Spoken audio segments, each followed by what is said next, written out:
ബഹുമാന്യരെ, നമ്മൾ ഇന്ന് കേട്ടറ്റിന്റെ അവസാനവട്ട പരിശ്രമത്തിൽ ഏർപ്പെട്ടിരിക്കുന്ന പരീക്ഷയ്ക്ക് തയ്യാറെടുത്തുകൊണ്ടിരിക്കുന്ന ഉദ്യോഗാർത്ഥികളോടാണ് എനിക്ക് സംസാരിക്കാനുള്ളത്. നിങ്ങളെല്ലാവരും തയ്യാറെടുത്ത് കഴിഞ്ഞു. 21-ാം തീയതി 23-ാം തീയതി ആയിട്ട് പരീക്ഷ നടക്കുകയാണ്. ഇതിൽ കാറ്റഗറി തേർഡുമായിട്ട് ബന്ധപ്പെട്ട ചില കാര്യങ്ങൾ നിങ്ങളെ ഓർമ്മിപ്പിക്കാൻ വേണ്ടിയാണ് ഈ വീഡിയോ ചെയ്യുന്നത്. കാറ്റഗറി തേർഡ് HSA ആയിട്ട് ബന്ധപ്പെട്ട് അതാത് സബ്ജക്റ്റുമായിട്ട് ബന്ധപ്പെട്ടുള്ള വിഷയം എന്നുള്ള നിലയിൽ ലാംഗ്വേജുമായിട്ട് ബന്ധപ്പെട്ട് മലയാളത്തിന്റെ ചില കാര്യങ്ങളാണ് ഞാൻ നിങ്ങളെ ഓർമ്മിപ്പിക്കുന്നത്. നമുക്കറിയാം, പ്രാഥമിക വ്യാകരണത്തിലെ എല്ലാ കാര്യങ്ങളും ഈ പരീക്ഷയിൽ ചോദ്യങ്ങളായിട്ട് ഉണ്ടാവും. സിലബസ് അതാണ്. പ്രാഥമിക വ്യാകരണം എന്ന് പറയുമ്പോൾ അക്ഷരമാല തൊട്ട് നമ്മുടെ വ്യാകരണത്തിലെ മിക്കവാറും എല്ലാ കാര്യങ്ങളും നിങ്ങളുടെ ചോദ്യത്തിൽ കടന്നു വരും. അപ്പൊ അവിടെ ശ്രദ്ധിക്കേണ്ട കുറച്ചധികം കാര്യങ്ങളുണ്ട്. ഒന്ന്, നമ്മൾ അക്ഷരമാല എന്ന് പറയുമ്പോഴത്തേക്ക് അക്ഷരമാലയെ തരംതിരിച്ച് പഠിച്ച് വെച്ചേക്കണം.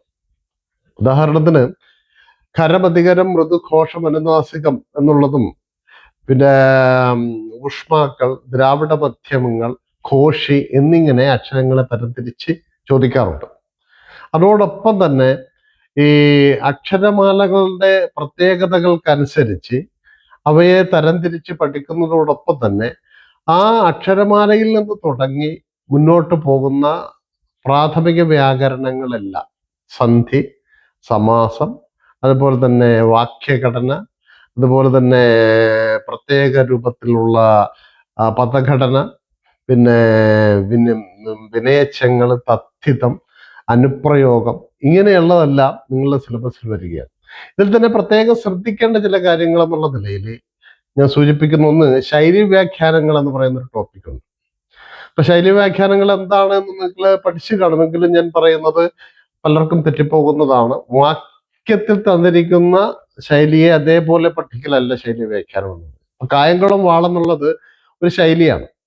കായംകുളം വാളെന്ന് പറഞ്ഞാല് കായംകുളം വാളിന്റെ പ്രത്യേകത രണ്ടു വശവും മൂർച്ചയുള്ള വാളെന്നുള്ളതാണ്. പക്ഷേ നമ്മുടെ ശൈലി വ്യാഖ്യാനത്തിൽ വരുമ്പോൾ ആ വാച്യാർത്ഥം വിട്ടിട്ട് വ്യംഗ്യ അർത്ഥം അല്ലെങ്കിൽ ആ സമയത്ത് രൂപപ്പെട്ടു വരുന്ന മറ്റൊരു അർത്ഥത്തിനായിരിക്കും ശൈലിയുടെ പ്രാധാന്യം. കായംകുളം വാള് തന്നെ എടുത്തു കഴിഞ്ഞാൽ രണ്ടു പക്ഷത്തും ചേരുന്നയാൾ എന്നാണ് ശൈലിയുടെ അർത്ഥം. അതുപോലെ തന്നെ വടക്കുപുറത്ത് കിടക്കുക ഒരു ശൈലിയാണ്. വടക്കുപുറത്ത് കിടക്കുക എന്ന് പറഞ്ഞാൽ നമ്മുടെ വീടിന്റെ വടക്കേ പുറത്ത് വന്ന് കിടക്കുന്നവർ എന്നുള്ള അർത്ഥത്തിൽ പണ്ടുകാലത്ത് ഉപയോഗിച്ചിരുന്നതും അടിയാനെ പോലെ അടിയാന്മയോടുകൂടി അനുഭവിച്ചിരുന്ന ആളുകളെ കുറിക്കാനാണ്. ആശ്രയിച്ച് കഴിയുക എന്നാണ് ആ ശൈലിയുടെ അർത്ഥം. ഇത്തരം ചില കാര്യങ്ങൾ ഡയറക്റ്റ് അർത്ഥം കിട്ടുന്ന രൂപത്തിലും തരും. നമ്മളെ കുഴപ്പിക്കാൻ വേണ്ടിയിട്ട് ശൈലി വ്യാഖ്യാനത്തിന്റെ ഇൻഡയറക്റ്റ് അല്ലെങ്കിൽ ധ്വനിപ്പിച്ചെടുക്കുന്ന അർത്ഥം. അപ്പൊ നമ്മൾ ആ ധ്വനിയുടെ അർത്ഥത്തിലേക്കായിരിക്കണം പോകേണ്ടത്. അതുപോലെ തന്നെയാണ് പഴഞ്ചൊൽ വ്യാഖ്യാനം. 80 മാർക്കിനാണ് നമുക്ക് ചോദിക്കുന്നത്. 1 മാർക്കിന് ഒരു ചോദ്യം വെച്ചാണ്, ഒരു ചോദ്യത്തിന് 1 മാർക്ക് വെച്ചാണ്. അപ്പൊ 80 മാർക്കിന് ഭാഷ തന്നെ, പിന്നെ 40 മാർക്ക്, 30 മാർക്ക്, അങ്ങനെ ടോട്ടൽ 150 മാർക്കിനാണ്. അപ്പോ ഈ അവധാരണം എന്ന് പറയുന്ന ഒരു ഭാഗമുണ്ടാവും. അവധാരണം എന്ന് പറയുന്നത് നമുക്കറിയാമല്ലോ, ഒരു പാരഗ്രാഫ് തന്നിട്ട് ഒരു 4 ക്വസ്റ്റ്യൻ തരും. ആ ക്വസ്റ്റിന് ആൻസർ 4-5 ക്വസ്റ്റ്യൻ തന്നിട്ട് ആ ക്വസ്റ്റ്യൻ ഓരോന്നിനും ഓപ്ഷൻ കാണും.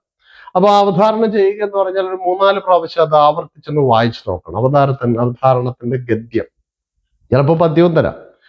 അത് 3-4 പ്രാവശ്യം വായിച്ചു നോക്കിയിട്ട് അതിന്റെ അടിസ്ഥാനത്തിൽ താഴെ തന്നിരിക്കുന്ന ചോദ്യവും ഒരു 3-5 പ്രാവശ്യം വായിക്കണം. അങ്ങനെ ചോദ്യം മനസ്സിൽ വെച്ചുകൊണ്ട് വീണ്ടും വായിക്കുമ്പോൾ ഉത്തരം കൃത്യമായിട്ട് നമുക്ക് കിട്ടും. പക്ഷെ ഇതിനൊക്കെ കുറച്ച് സമയമേ എടുക്കാവുള്ളൂ. അത് നമ്മുടെ മെമ്മറിയിൽ എപ്പോഴും ഉണ്ടായിരിക്കണം. മറ്റൊരു സാധനം എന്ന് പറഞ്ഞാൽ അലങ്കാരമാണ്. അലങ്കാരത്തിന്റെ ചോദ്യങ്ങള് അതിൽ ഉപമ, ഉപമേയം, വർണ്ണ്യം, അവർണ്യം, പ്രസ്തുതം, അപ്രസ്തുതം, ഇങ്ങനെ തരംതിരിച്ച് ചോദിക്കാറുണ്ട്.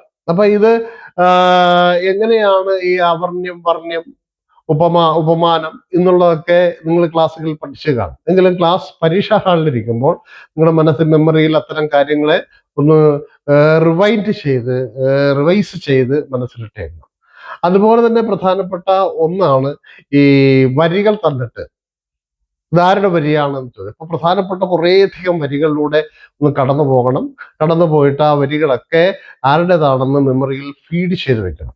അതുപോലെ തന്നെ ചോദിക്കുന്ന കഥാപാത്രങ്ങളുണ്ട്, പുതിയ രചനകളുണ്ട്, പുതിയ രചനകൾ. ഇപ്പോൾ ഏറ്റവും ലേറ്റസ്റ്റ് ആയിട്ടുള്ള നോവലുകൾ വരെ ചോദിക്കുന്നുണ്ട്, നോവലുകളിലെ കഥാപാത്രങ്ങൾ വരെ ചോദിക്കുന്നു. അപ്പൊ പുതിയ വായന ഇതിന് വളരെ അത്യന്താപേക്ഷിതമാണ്.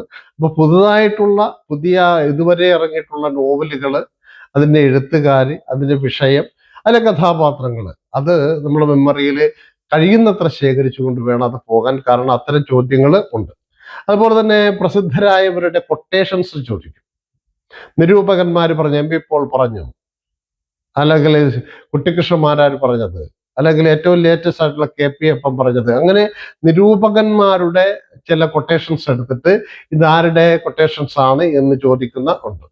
അതോടൊപ്പം തന്നെ ഈ ഏറ്റവും പ്രധാനപ്പെട്ട ഒന്നെന്ന് പറഞ്ഞാൽ സമയം ബേസ് ചെയ്ത് നമുക്ക് എഴുതാൻ കഴിയുക എന്നുള്ളതാണ്. 80 ചോദ്യവും ആ ചോദ്യത്തിലൂടെ വായിച്ചു പോയി അതിന്റെ ഉത്തരത്തിലേക്ക് പോകുക വളരെ പ്രധാനപ്പെട്ട. സമയത്തെ നമുക്കൊന്ന് മാനേജ് ചെയ്യാൻ കഴിയണം. അങ്ങനെ സമയം മാനേജ് ചെയ്ത് ഈ പറഞ്ഞ രൂപത്തിൽ, പ്രത്യേകിച്ച് വ്യാകരണ കാര്യങ്ങളാണ് ഇതിനകത്ത് കൂടുതലും വരുന്നത്. ആ വ്യാകരണ കാര്യങ്ങൾ നമ്മൾ കുറച്ച് മനസ്സിരുത്തി പഠിച്ചിട്ടുള്ളവർക്ക് വേഗത്തിൽ കിട്ടും, അല്ലാത്തവര് ചിലപ്പോൾ കറക്കി കുത്തേണ്ടി വരും. എന്നാൽ പോലും എല്ലാം വളരെ ഭംഗിയായിട്ട് എഴുതാൻ പറ്റുന്ന ചോദ്യങ്ങൾ തന്നെ ആയിരിക്കും എന്നുള്ളതാണ് എൻ്റെ വിശ്വാസം. ഏതായാലും 23-ാം തീയതി കാറ്റഗറി 3 ഭാഷയുമായിട്ട് ബന്ധപ്പെട്ട്, മലയാളവുമായിട്ട് ബന്ധപ്പെട്ട് പോകുന്ന വിഷയവുമായിട്ട് ബന്ധപ്പെട്ട് പോകുന്നവർക്ക് എല്ലാവരും ആശംസകൾ നേരുകയാണ്.